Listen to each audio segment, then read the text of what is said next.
I'm pretty sure unless you've been living under a rock as of recently, everybody watching today's video knows about the ImAllexx allegations that were levied by his ex-girlfriend Alice. And if you don't, I've already made several videos going over everything in her Google Drive against Alex and all information in the situation. In my last video about the ImAllexx allegations, I spoke about how there was a brand new person coming out against Alex called King Annie. Now King Annie was involved with this Slazo stuff and people really didn't take their situational story seriously due to this. And today another person who dated ImAllexx has come forward with their story about him. Now Jess, the individual who came forward about Alex, actually dated Alex all the way back in 2020 and actually came up with a statement against him in 2020 but called him an unnamed person. From November 2018 to February 2020, I was in an off and on relationship with Alex, as everyone else seemed to experience the first few months or to a year was as you would expect with a brand new relationship. I can't speak much now as 4 years later I've suppressed these memories and don't tend to think back on that time.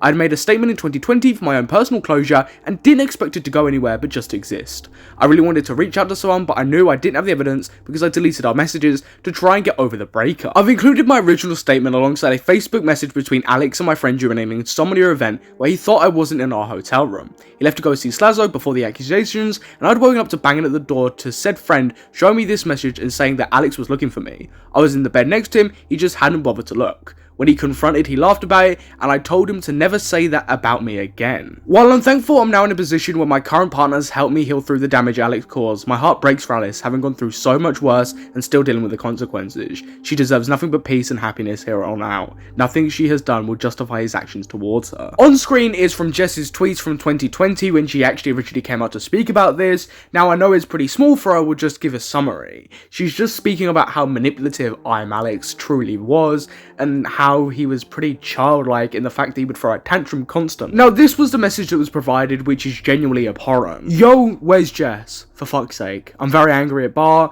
I'm going to kick her head in. Now I'm locked out, might kill her, might actually kill her. I mean, the fact that Jess's story goes all the way back to 2020 and she actually posted about it then just shows something here, that Alex's behaviour has been like this for quite some time. I mean, saying stuff like you're going to kick your girlfriend's head in is genuinely not something that you would usually type. But one thing that they cannot say is that we do not respect women. Over the past couple of days, statements against ImAllexx have been coming out in floods, and today was no different. Ex-friend and ex-roommate of ImAllexx, George Clarkey, actually spoke out today about him.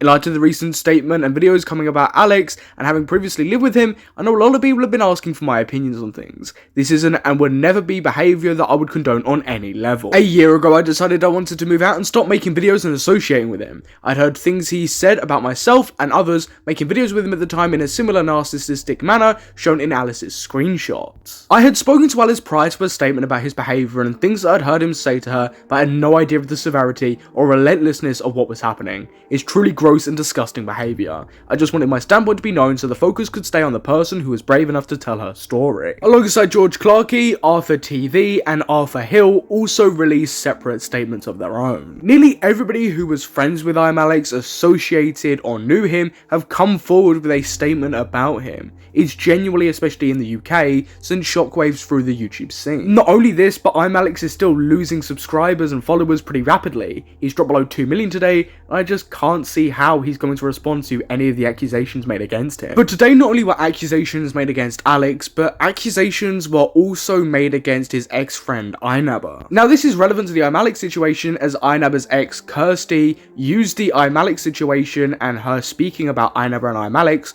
to launch her own allegations against iNabber. The first part of this Twitter thread speaks about how people didn't really know the full extent of what was going on with Alice, but had a bit of an inkling due to rumours and what Alex was actually like. But then she says this: iNabber is also a very calculated person. Manipulation and lying comes so easy to him, it is disturbing. He's not the same, but not far different from Alex behind closed doors. What I experienced in my relationship with iNabber is something I'm still working through to this day in therapy. I will not be putting out a detailed statement because my situation is something I would like to heal from in private without the input from strangers online. What I do feel comfortable to say though is that the way I was treated drove me to an unalive attempt in June 2023, back when I was still living with him. Unalive thoughts and tendencies is still something that I'm struggling with because of that relationship and struggling to heal properly. I also got diagnosed with chronic stress from how he treated me. I experienced and continue to experience hair loss, extreme daily nausea, vomiting, insomnia, and migraines, all from the emotional implications of that relationship. The physical and mental implications I have from that relationship is again why I will not be disclosing what I went through. It's still very raw, and I do not wish for my past traumas to be pulled apart like I have seen done to Alice. The way Kirsty framed it makes it seem like iNabber emotionally and physically abused her.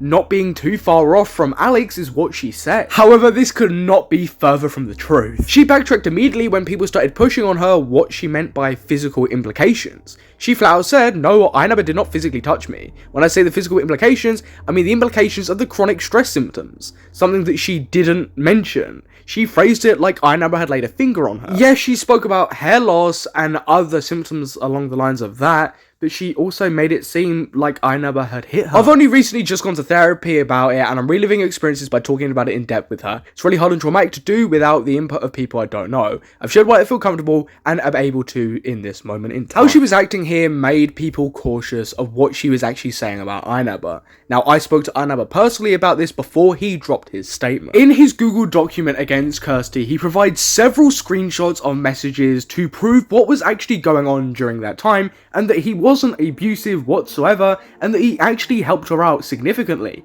even giving her a place to stay and helping her get back on her feet. He speaks about how it was just a pretty difficult situation to navigate, and that what she's saying just isn't fair, and if anybody was actually doing anything, it was actually Kirsty. Can you just let me know if I gain too much weight is why you don't want to have sex with me anymore? Pardon, it's just been a real confidence knock. It keeps playing up in my mind because when I was super skinny, we would have sex all the time. But when I got to a healthy weight, it stopped. Usually there's always breakup sex, and this is my first breakup without breakup sex. I'm wondering if I'm just not attractive anymore. Please, I just want to know I'm really not attractive anymore. Fraser, please, if my weight is an issue, I want to know. Not only is this incredibly manipulative, bringing up past situations and past things that have happened to her, but also it's just a very strange thing. By this point, they had already broken up.